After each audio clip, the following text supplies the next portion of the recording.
Before I start this review, let me just show you this game's opening cinematic. From the moment I understood the weakness of my flesh, it disgusted me. I craved the strength and certainty of steel. I aspired to the purity of the blessed machine. Your kind cling to your flesh, as if it will not decay and fail you.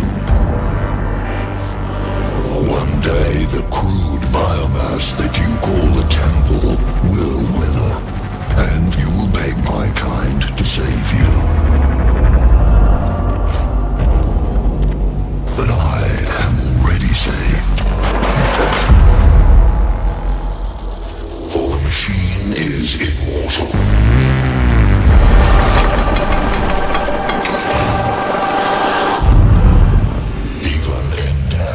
I serve the Omnisire.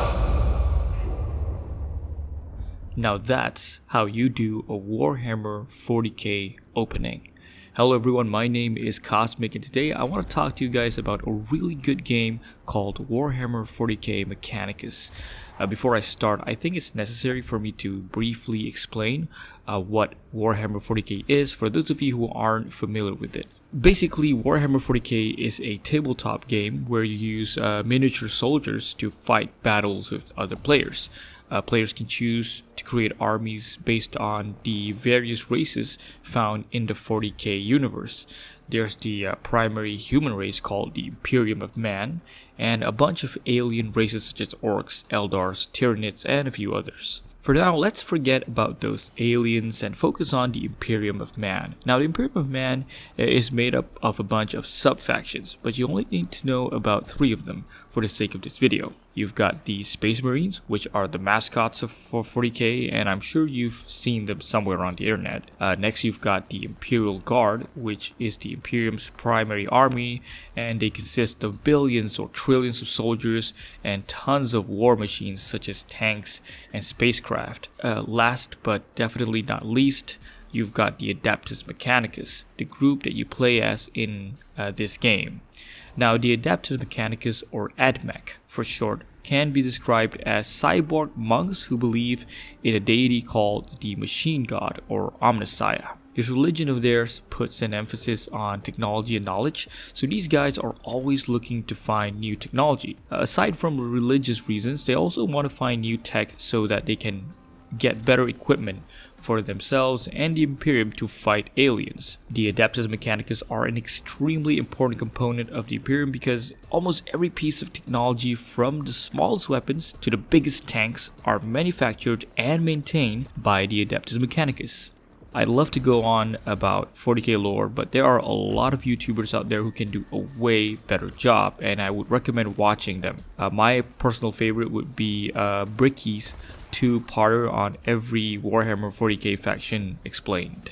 I think that's enough 40K lore from me. Let's get back to the game.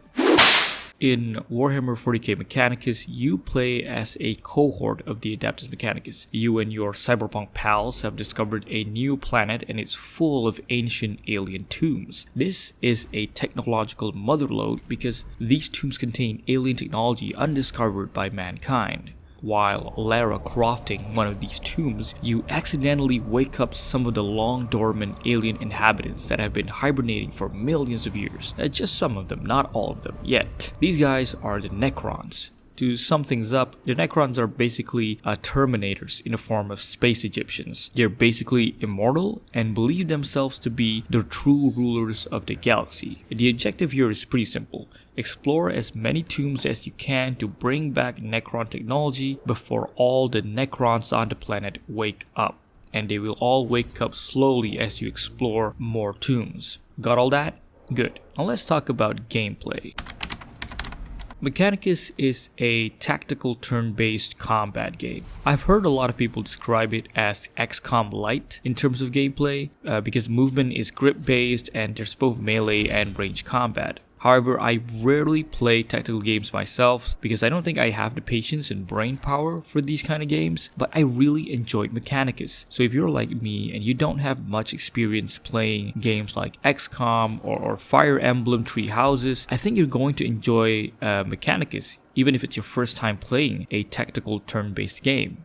The game gives you a decent number of options to plan your fights. Before starting any missions, you get to see the type of enemies you'll be facing, which helps you plan the kind of units you want to bring. You also get to choose canticles, which are basically spells that you can use to give yourself an upper hand, such as attacks that ignore armor or extra movement, and lots more. Choosing the right combination of units and canticles can turn challenging fights into cakewalks. When you're not busy putting Necrons back to sleep, you're exploring their tombs, and this is never a straightforward process. You usually have 2 or more paths that you can take to reach your objectives, and along the way you'll face interesting narrative choices. I love these sections because they emphasize the whole knowledge versus religion dilemma within the Adeptus Mechanicus. Let's say you find the dead body of a comrade. Do you pray for their spirit and just leave the body behind? Or burn their body so that it's not just left there to rot?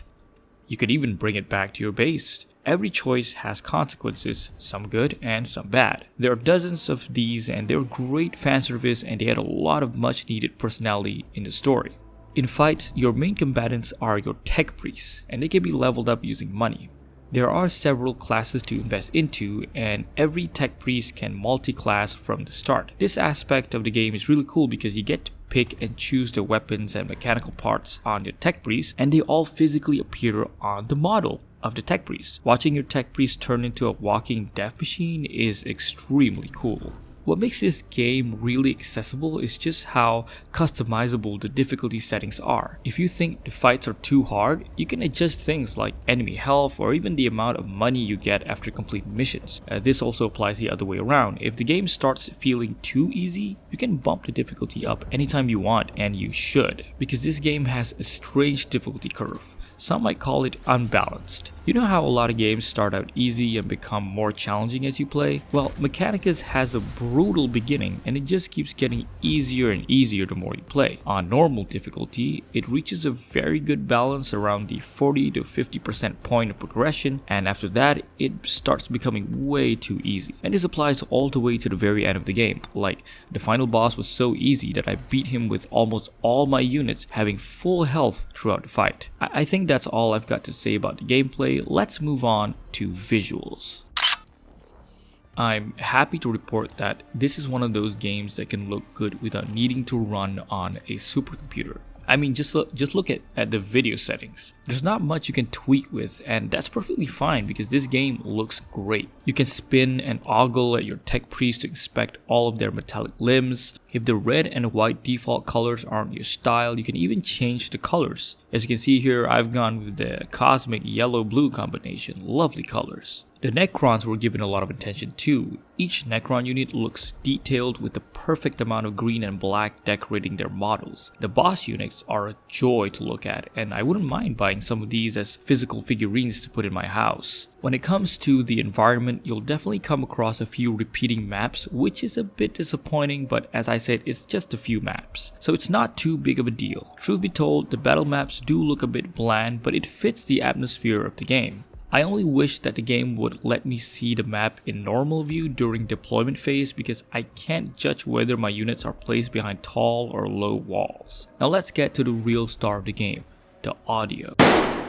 My goodness, where do I start? The audio in this game should be held as an example of how to do sound design in a Warhammer 40K game. Everything from the simple button press sounds to the soundtrack serve to enhance the vibe of playing as cyborg monks. Let's start with how the game handles dialogue. This has got to be one of the smartest ways to save money on hiring voice actors, because listen to how the characters talk.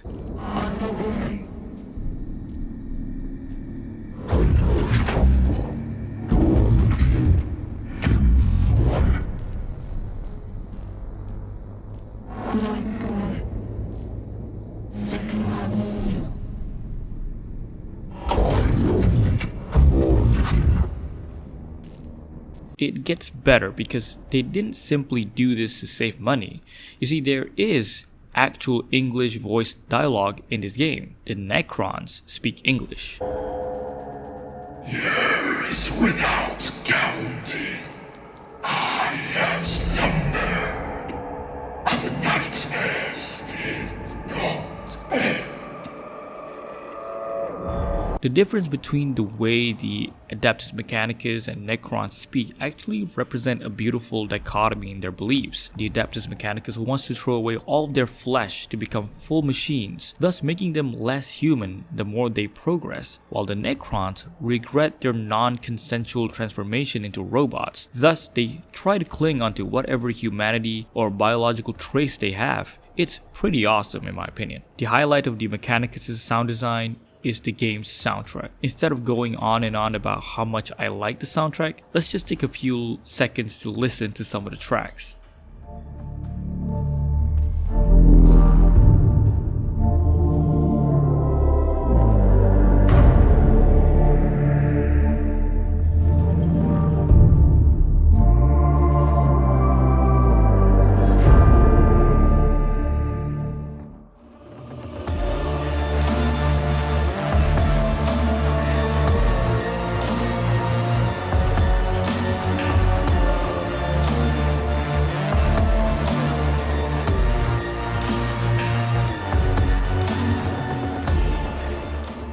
If someone were to ask me what kind of music would fit the idea of robot monks living in a grimdark universe, this is it.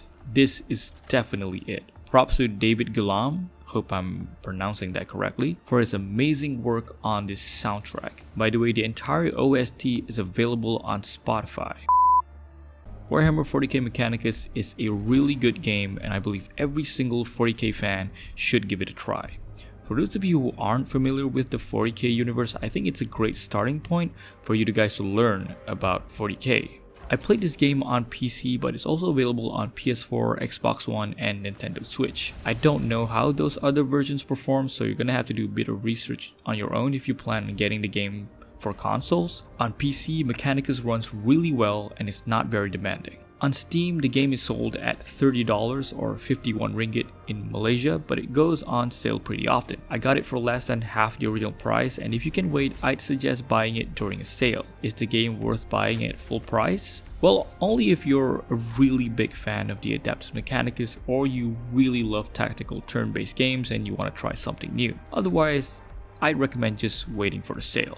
Thank you for watching, guys. If you like this review, do consider subscribing as I've got more reviews planned. I'm about to start reviewing an old game called The Guild 2 Renaissance, and I'm planning to get Neo 2 for PC in February, so look forward to the review of that one as well. And oh yeah, I almost forgot. Happy New Year, everyone. Let's hope 2021 is better than 2020.